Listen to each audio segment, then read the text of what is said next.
우리 인간은 죽음으로 모든 것이 끝이 날까봐 또 자아란 존재가 영원히 종식될까봐 두려워하는데요. 티베트의 쫑카파 대사는 해탈하려는 마음을 다시는 윤회의 세계에 태어나지 않으려는 마음이라고 했는데 왜 그렇게 말했습니까? 실제 이제 우리가 인간이기 때문에 죽음은 참 무서워요. 뭐 개똥밭에 굴러도 이승이 낫다. 속담이 있잖아요.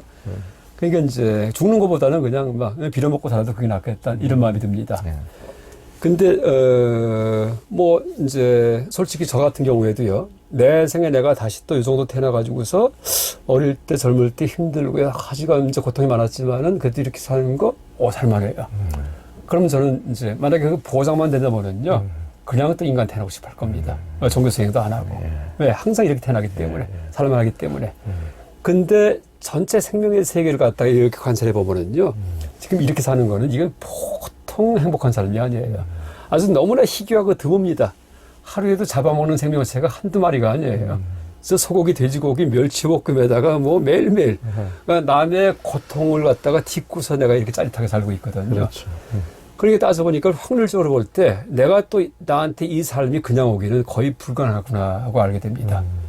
그래서 이제 내 생에 이 정도 삶만 보장되더라도 심지어 개똥밭에 굴르더라도 그러니까 인간 거지로 태어나더라도 그 보장만 되면은요 또 인간 태어날 거예요. 또 해탈하지 않고. 근데 그게 안 된다는 얘기예요.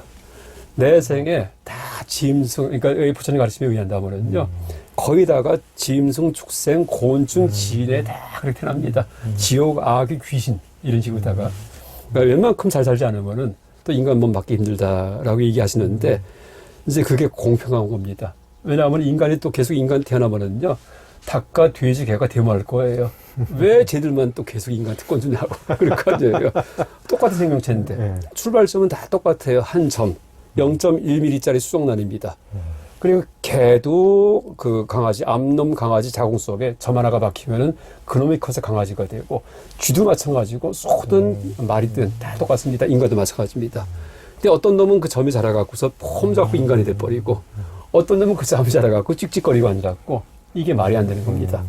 그래서 우리가 지금 인간인 게 그냥 확률을 보더라도 아주 너무나 희귀한 일이구나라고 할 수 있고, 실제 이 초기 불전 가르침, 부처님의 진정한 가르침에 가장 가까운 그런 불전, 초기 불전입니다. 여기에서는 보면은요, 그러니까 인간으로 살다가 인간 태어나는 것은 거의 불가능하다. 이런 가르침만 가득해요.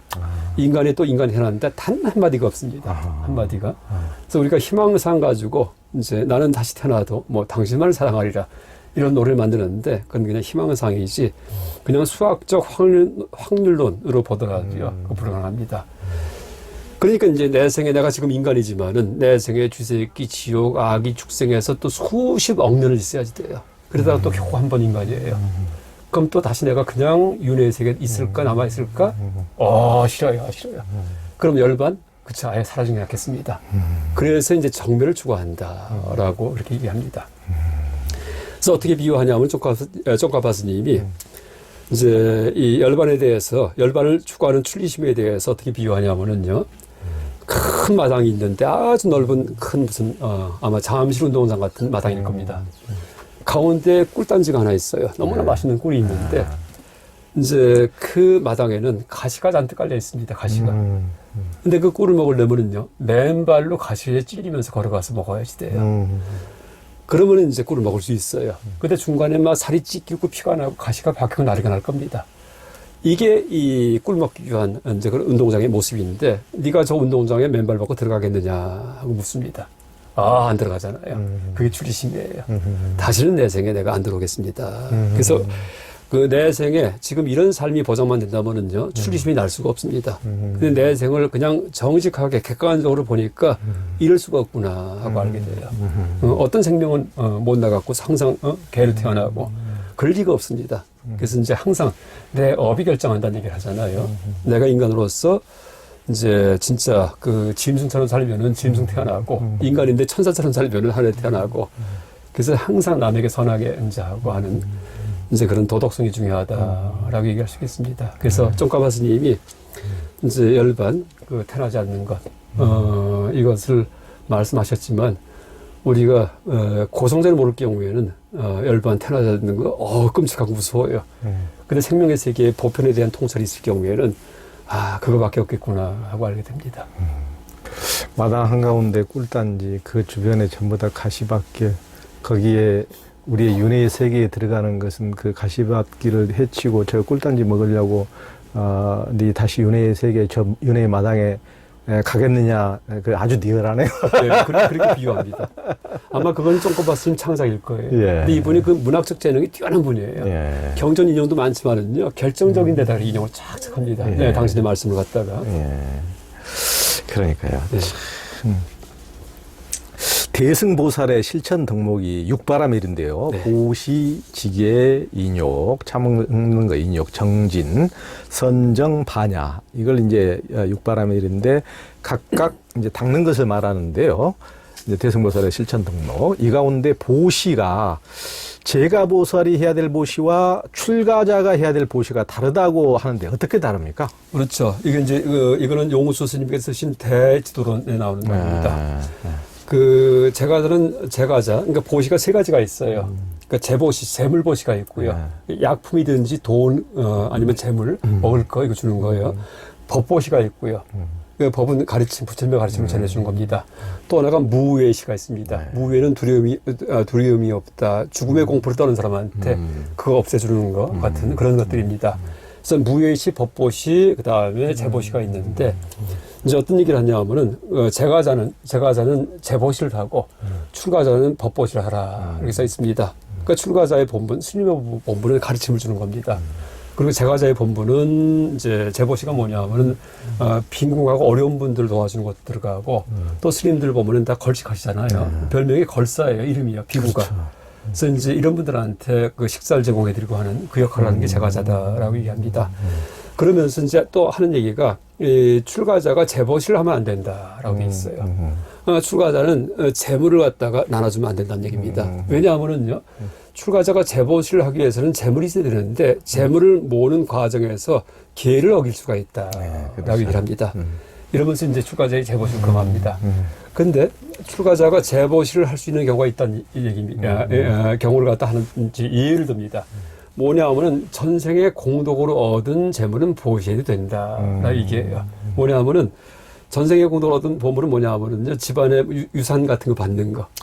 내가 노력은 안 했지만 갑자기 이제 석가의 부모님께서 돌아가시면서 유산을 남겼는데 재산이 생겼어요. 그런 것은 내가 보시해도 된다. 그렇지만은 그냥 재물을 모아가지고서 보시하려고 하는 이것은 출가자의 본분이 아니다라고 얘기를 합니다. 또 하나 이제 제가자 같은 경우에도요, 법보시를 할 수가 있습니다. 뭐냐면 제가자 같은 경우에도 그냥 불교만 외워만 하는 게 아니고, 그러니까 제가자는 이제 이 부부 생활을 하는 사람을 얘기합니다. 그러니까 이럴 경우에도 어디까지 올라갈 수 있냐면은요, 아나함이 아니고 저 수다원까지 갈 수가 있습니다. 수다원이 이륙과인데 이륙과가 되면은 그 네 단계의 성자, 아라한, 아나함, 그 다음에 사다함, 그 다음에 수다원 가운데 제일 밑에 성자예요. 그러니까 쉽게 얘기하면 견성한 성자입니다. 견도. 그러니까 머리만 터진 분이에요. 근데 아직 감성 정화는 안 됐어요. 인지 정화만 됐지. 근데 이분은 번뇌가 세 가지만 없으면 돼요. 유신견, 그러니까 몸이 있다는 견해. 다시 말해 아상, 이게 떨어졌어요. 내가 있구나 이 생각이 없습니다. 또 하나가 계금취견. 그러니까 지킬 거, 금하는 거, 이게 현혹되는 거. 그러니까 다른 종교의 어떤 종교 의례에 현혹되지가 않아요. 이게 기금치견입니다. 이게 없어요. 또 나가 불교에 대한 의심이 없어요. 이름 수다원이에요. 그러니까 쉽게 얘기하면은요, 그러니까 유신견이 없다는 얘기는 무아를 알았다는 얘기예요. 무아. 다시 말해 공을 알았다는 얘기입니다. 또 하나가 다른 종교에 현혹되지 않아요. 기금치견이 없기 때문에.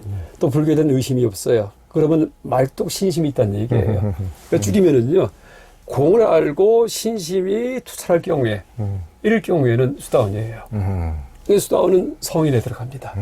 그러니까 수다원 같은 경우에는 삼보에 들어가요, 삼보. 그러니까 삼보 중에 불법성 삼보에서 승보에는요, 일반 스님은 원래 못 들어갔어요. 그 성자만 들어가요. 그 수다원은 성자거든요. 그러니까 이럴 경우에는, 법보시가 가능합니다. 그래서 이제 원래 원칙적으로는 제가자는 재보시, 재물. 그다음 출가자는 법보시지만은 이제 이것도 경우에 따라서 이해가 있을 수 있다. 유산으로 받은 재물은 출가자가 보시도 되고, 또 제가자일 경우에도 이제 불교 수행을 통해서 통찰이 생긴 사람들은 법보시 할 수 있다. 이렇게 얘기할 수 있겠습니다. 네.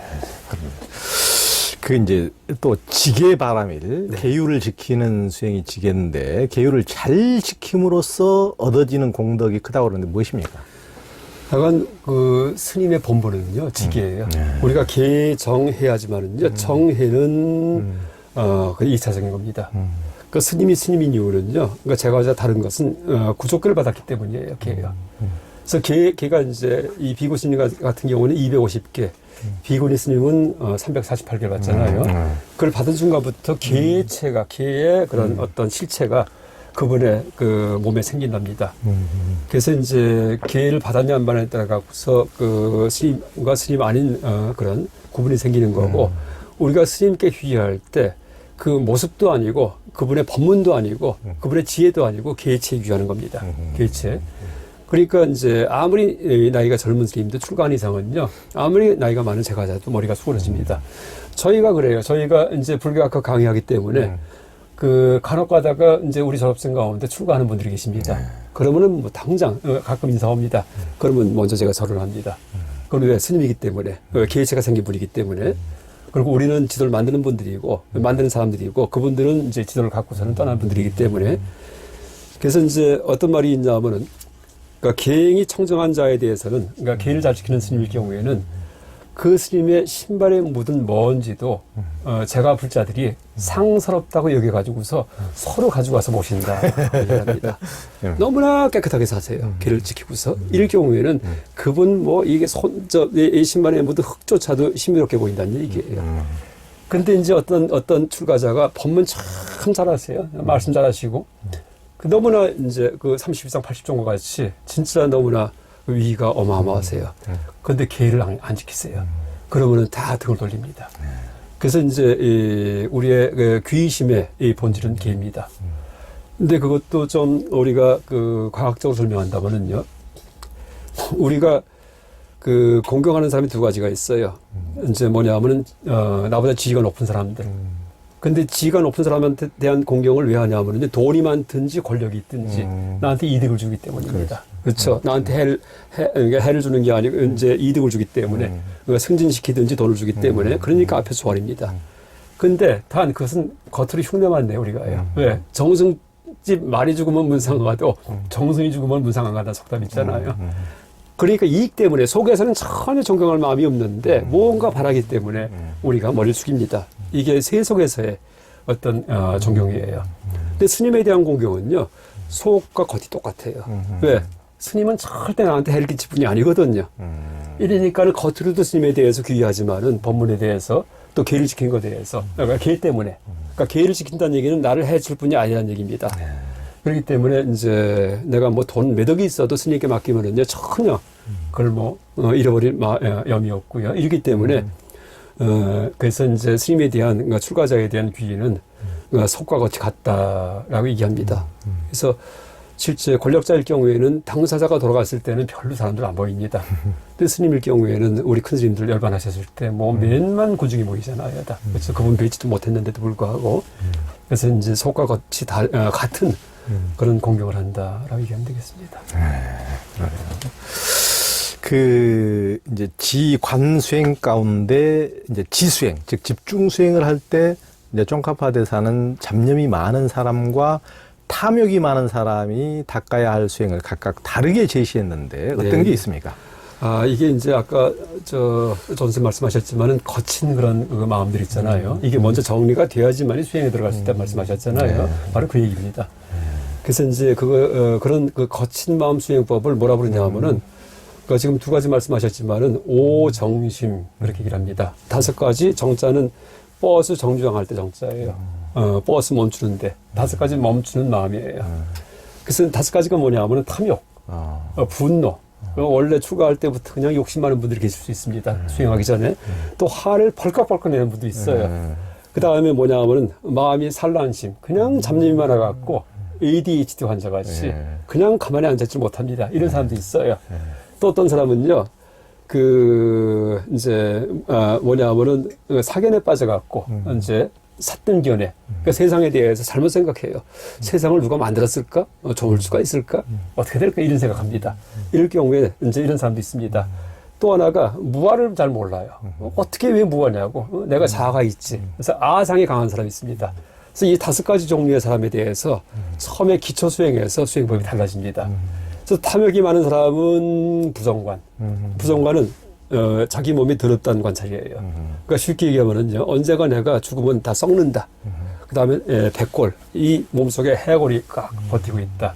이런 관이에요. 그래서 내 죽음을 생각하면은요, 탐욕이 사라집니다. 내가 막 증권 투자하고 막 눈에 불을 켜고서 다니다가 내일 죽는데요. 그럼 증권 투자할까요? 안 합니다. 당장 죽음 준비하지. 그래서 욕심이 많은 사람은 부정관을 하고 또 분노가 많은 사람이 있어요. 사람만 보면 막 화를 냅니다. 이런 사람은 자비관을 하라는 얘기를 합니다. 근데 이제 그게 요점이 뭐냐 하면은 탐욕은 잡아 끄는 마음이에요. 다 내가 가지려고 하는 거. 근데 부정관은 미는 마음이에요. 싫어, 더러워, 아이고 더러워 이런 마음입니다. 또 분노는 미는 마음이에요. 그때는 자비관, 잡아 끄는 마음입니다. 그래서 이제 그 에너지를 상쇄시킵니다. 그래서 어떤 말도 있냐 하면은 탐욕이 많은 사람이 자비관 하죠. 그럼 탐욕이 더 많아진대요. 일치입니다. 아하. 또 분노가 많은 사람이 또 부정관 하죠. 그럼 화가 더 난답니다. 어허. 그래서 그것은 바꿔서 하면 안 된다. 어허. 라고 얘기합니다. 어허. 그래서 처음에 출가했을 때 처음부터 그냥 어떤 최고급 수행시키면 안 되고요. 네. 잘 봐서 한 보름간 뭐 행제 생활할 때 관찰해가지고 이 성격이 어느 쪽인가를 관찰한 다음에 그 은사 스님이 그 수행을 제시해야 됩니다. 앞으로 계속 시체를 봐라. 네 몸에 대해서 생각하라. 이런다든지 앞으로 계속 그 자비관 관법이 있거든요. 모든 생명에 대해 이제 행복해지길 바라는 마음 이걸 떠올려라. 이렇게 한다든지요. 또 마음이 산란한 사람들 일 경우에 집중 못해요. 이 사람들은 소식관. 또 호흡을 보는 겁니다. 호흡 보는 거. 그 다음에 이제 아상이 강한 사람은 계 분별관. 계가 뭐냐면은 18개, 12처, 오온 같이 세상을 구성요소로 나눠가지고서 하나하나 관찰하는 거예요. 그래서 거기에 자아가 있나 없나 따져보는 겁니다. 안, 이, 비설신의 색성, 향, 미촉법 6가지 지각기관, 6가지 지각대상 나눈 다음에 변치 않는 자아가 눈이 그럴까? 눈은 자아가 아니에요. 귀가 그럴까? 그것도 아니에요. 이름 따져요. 이러면서 아상이 사라진답니다. 그 다음에 연기가, 그 다음에 이제 사견 가진 사람들, 세상 조물주가 만들었나? 이런 생각 강할 경우에는 연기관, 모든 것은 인연, 조건이 모여 생기는 것이 원래 있다든지, 누가 만들다든지 하는 것은 없다는 거. 그래서 연기에 대한 통설이 깊어질 때 사견이 사라진다. 얘기합니다. 그래서 이제 요, 그 2가지, 물론 거론하셨지만은, 실제 전체를 얘기한다면은요, 아비달마 교학서 얘기하는 오정심 수행에 대한 기초 수행에 대한 얘기입니다. 자신의 근기가 어느 정도나 되는지 아는 법이 있다고 하는데요. 어떻게 할 수가 있습니까? 이제 보리도 차련에서 그 수행을 할 때 그 하사도, 중사도, 상사도가 있는데 그 내가 이제 보니까 보살도가 마음에 들어요. 그러면 난 보살도부터 닦겠다. 하면 안 된다는 얘기입니다. 그렇게 얘기를 합니다. 그러니까 모든 사람은 이 보리도 차제, 그러니까 하사, 중사, 상사 들어올 때 반드시 하사도부터 시작해야 된다는 얘기예요. 근데 원래 하사도 수행이 잘 되는 사람은 진도가 빨리 나간답니다. 그래서 금방 중사도 올라가고 또 이제 중사도까지 굉장히 훈련이 많이 된 사람은 금방 또 상사도 올라간답니다. 그래서 신속하게 상사도까지 올라갈 수는 있긴 있지만은 처음부터 중사도를 시작하든지 처음부터 상사도로 시작하면 안 된다. 얘기합니다. 왜?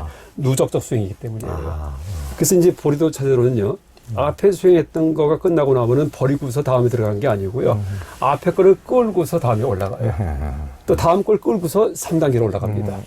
그래서 비유한다면은 나중에 이제 그 수학 문제에서 그 더하기 빼기 배우고 곱하기 배우고 해서 나중에 미적분 풀 때 더하기 빼기 배운 거 다 까먹고서 뭐 곱하기 까먹고 하는 거 아니거든요. 그렇죠. 미적분 풀 때는 앞에 거 다 할 수 있거든요. 그러니까 제일 처음에 하는 수행이 보리도 차제론에서 인간으로 태어난 소중함인데 그 수행은요 평생 하는 거예요. 내가 상사도 보살도로 수행할 때도요 항상 그걸 떠올리고 있습니다. 마치 더하기 빼기를 계속 훈련하듯이. 그래서 이제 이 하사도에서 중사도, 상사도 올라갈 때 이걸 스승이 이렇게 보고서 너 올라가라 하는 게 아니에요. 그걸 누가 판단하냐면은 자기가 판단합니다.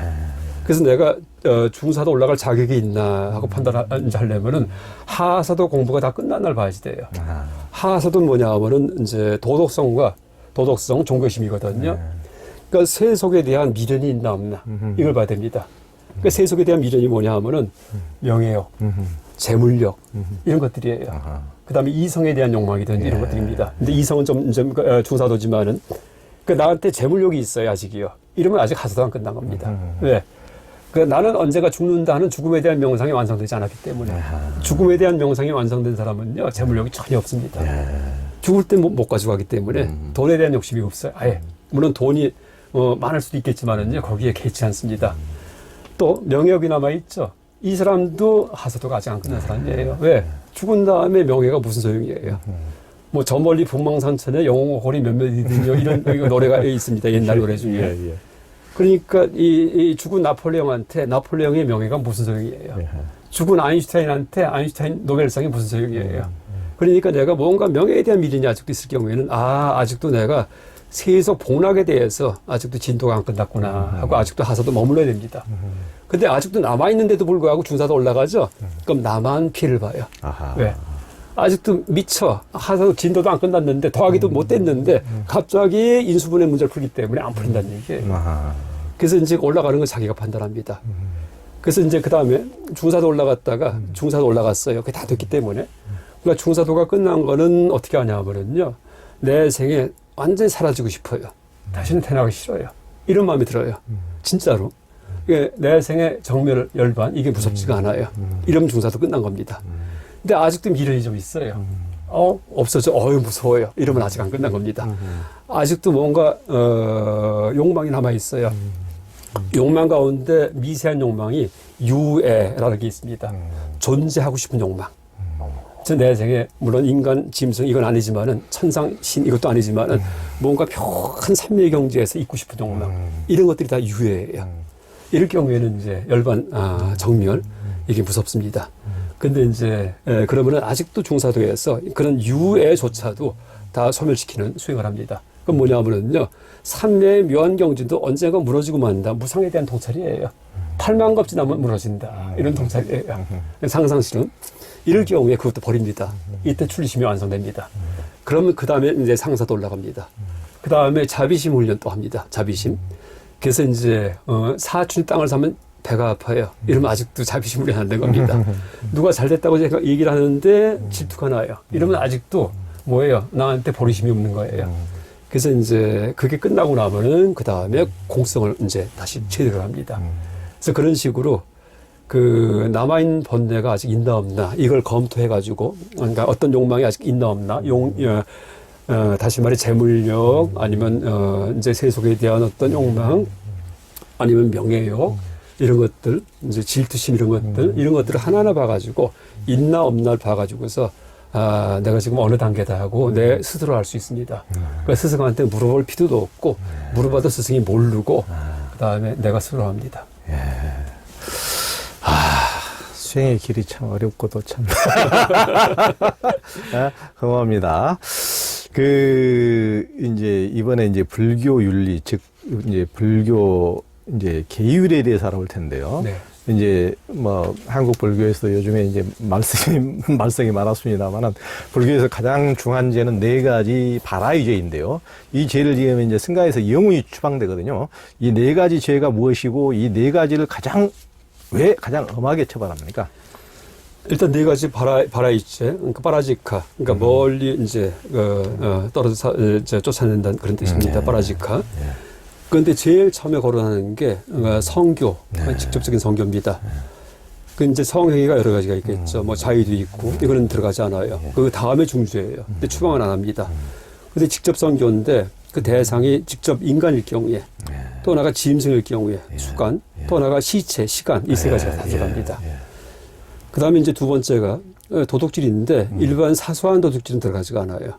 근데 그 당시 금액으로 5전 이상의 돈을 훔쳤을 경우에 이때 들어갑니다. 그때는 추방됩니다. 5전이 어느 정도나 됐을까? 근데 어느 정도인지 모르지만은 그 당시에 세속의 제가자 같은 경우에도 5전 이상을 훔치잖아요. 그럼 사형을 시켰답니다. 꽤 큰 돈이에요. 그러니까 굉장히 큰 돈인가 봐요.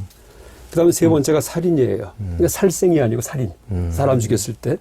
이럴 경우에도 이제 제가자일 경우에도 뭐 사형시켰듯이 추가자일 경우에는 추방을 합니다. 그래서 이제 또 재출가도 금해예요. 다시 또 출가하게 못합니다. 그렇죠. 현생에는 절대 스님이 되지 못합니다. 근데 네 번째가 그러니까 대망어죄인데 망어가 거짓말입니다. 깨닫지 못했는데 깨달았다고 거짓말할 경우에요. 이럴 경우에 또 추방합니다. 그래서 이 네 가지가 중죄고 이제 이렇게 추방됐을 경우에는 현생은 출가가 안 돼요. 물론 내 생에는 다 또 씻어져 갖고 출가할 수 있겠지만은 또 이제 이 네 가지 중죄 가운데 그 제가자 차이점은 딱 하나입니다. 첫 번째 정교예요. 뭐 제가 항상 얘기하지만은 5전 이상의 투도, 살인, 뭐 대망언, 깨달았다 이런 얘기를 제가자가 할 리가 없어요. 이거 잡혀가든지 사형당하든지 하기 때문에. 근데 이제 성교 이건 제가자는 해요. 또 거꾸로 제가자가 성교하겠다고 딱 다짐하면은요 친척 친구가 와서 막 꽃다발 던지고 축하해 줍니다. 결혼식 할 때. 그렇죠. 그렇죠.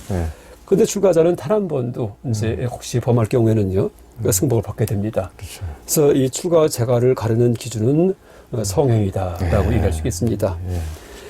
그 하나 또 얘기한다면은 그 대망어죄에서 아주 중요한 구절이 있습니다. 우리가 수행 체험 이제 흔히 얘기하는데 뭐 그때도 조현 선생님 그 대담할 때 보니까는 뭐 수행 체험 누가 여쭤보니까는 그거 그렇게 중요하지 않다 말씀하셨는데 아주 정답입니다.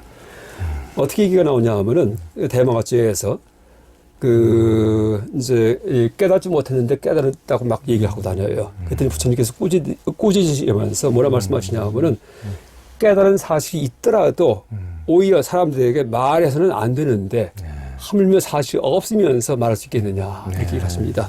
한자로 유실 상불응 향인설 그렇죠? 황, 부, 무실이 향인설 이렇게 되어 있습니다. 뭐냐면 깨닫다 하더라도요 그건 말하면 안 된다는 얘기예요. 남한테 말하는 게 무의미하다는 얘기예요. 내가 수행하다가 뭘 봤는데 어쩐다 해봤던 남한테 그 뭔 도움이 돼요. 아무 도움 안 됩니다. 그게 무슨 의미인지 알 수도 없고요 내가.